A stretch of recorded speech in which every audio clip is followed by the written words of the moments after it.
Ecstasy, joy, sorrow and grief, two opposite emotions. No way they can coincide and come together in one moment. Just 3 days ago, Kansas City Chiefs, the NFL or National Football League team, won the Super Bowl in Las Vegas. Kansas City erupted in joy. It was their second consecutive Super Bowl. Patrick Mahomes helped the Chiefs to a famous victory. No bigger feeling, no bigger emotion than pure jubilation. There was a festive atmosphere in the Missouri city.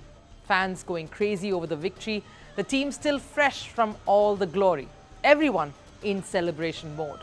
The media was carrying every bit of the win. Players expressing their emotions. The mood was upbeat till yesterday. The festivities were short-lived. It's Wednesday and Kansas City was cheering on their fans who'd just come back from the win. The Chiefs had their victory parade around 3 p.m. local time. Thousands of fans had gathered to celebrate the Chiefs. That's when it happened. Gunfire erupted near a parking garage close to the station. This is the spot where the rally was being held. The starting point, in fact. It is reported that 1 person was killed and about 21 were injured, 8 of those children. The city police has confirmed that 7 of the 21 casualties are in critical condition.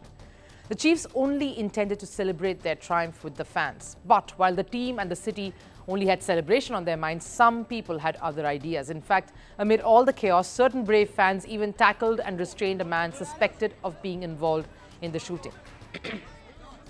So far, 3 people have been detained in connection with the shooting, but there is a possibility that more were involved, who are still out at large.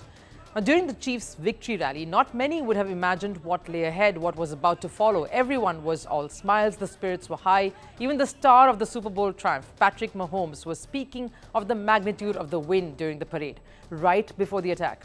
Little did he know what mayhem would come right after this. Kansas City, let me hear you one time. Man, what a year. To battle through the adversity, to continue to go for that championship. They all doubted us. I don't want to hear any different. But you know who came through in the end. That's the Kansas City Chiefs. I just want to thank everybody here because Chiefs Kingdom, y'all are the reason that we do what we do. It's hard to imagine that the mood went from that there to what it ended up being. While the champion was thanking the city, sharing his happiness with the people, the fans, he was not expecting anything to go wrong. Travis Kelce, Patrick Mahomes and other Chiefs players mourned over the tragedy. They expressed their condolences via their respective social media handles. The team also issued a statement after the attack and confirmed that the players and coaching staff were in fact all safe. We are truly saddened by the senseless act of violence that occurred. Our hearts go out to the victims, their families, and all of Kansas City. We are in close communication with the mayor's office as well as the Kansas City Police Department. At this time, we have confirmed that all of our players, coaches, staff, and their families are safe and accounted for. Now, this isn't the first instance of a celebratory moment being marred by an act of violence. The Wednesday shooting was just the latest example of violence erupting during sporting celebrations. Back in June 2016, in fact, during Cleveland Cavaliers' NBA or National Basketball Association championship, a person was shot twice in the leg and received injuries. Luckily, the injuries weren't life-threatening.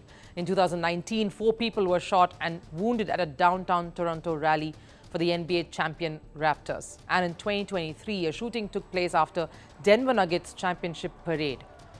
What these instances say is that it's easy for people to target these mass celebration moments. And another common factor, of course, is America. Most of the recent instances of shooting took place in the USA. Reflecting on the same, US President Joe Biden said, and I quote, "Today's events should move US, shock US, shame us into what else we need to do to see how many more families need to be torn apart." Vice President Kamala Harris also reflected on the probing issue of gun violence that's rampant. Today was supposed to be a day of celebration for a community of people to come together.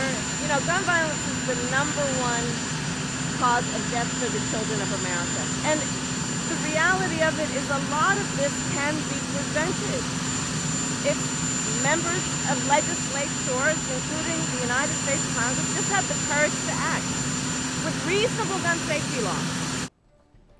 Now, the issue of gun laws is horrifying and a battle that the country has been raging on for years now, but that's for something else another time. We speak about sporting moments bringing people together, bringing people across borders, languages to celebrate, and certain minds wanting to choose those moments to create chaos, mayhem, and draw bloodshed. In fact, there have been many instances in the past of sporting events being interrupted and marred by violence. In 1972, 11 members of Israel's Olympic team were killed in September at the Summer Olympic Games in Munich. If it was guns in 1972, it was a bomb explosion in the 1996 Atlanta Olympics. A bomb exploded at the Olympic Park that killed one person and injured 100 others. The football world has not escaped such happenings either. In 2002, hours before a Champions League game between Barcelona and Real Madrid, a bomb exploded near the venue. 17 people were injured. And somewhere, violence finds its place in sport. It is ultimately an expression of passionate emotions. Not many times it is not planned like these mass attacks. It's a moment that leads to something tragic and irrevocable. Two instances, of course, come to mind, both equally shattering. One, in football, the craze of the sport in Colombia is unmatched for. Andrés Escobar ended up scoring an own goal in the 1994 FIFA World Cup. That resulted in Colombia getting eliminated.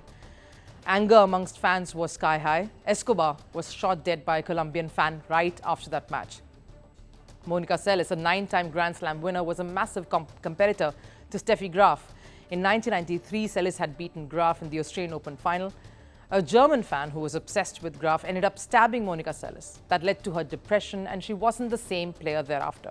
Now, sports always brings out the most raw emotions in everyone, and it absolutely is heart-wrenching when the emotions get the better of well-thought-out, sane actions.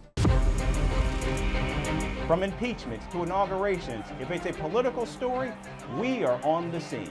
The race for the White House is heating up. We're beating Biden. How dare he say that? If it's breaking news, we're live with the latest coverage. From the White House, the State Department, and Capitol Hill, we know the issues, but above all, we know the players to bring you the latest in-depth analysis on all the key stories that we're covering. I'm Eric Ham. Join me from Washington here on Firstpost America.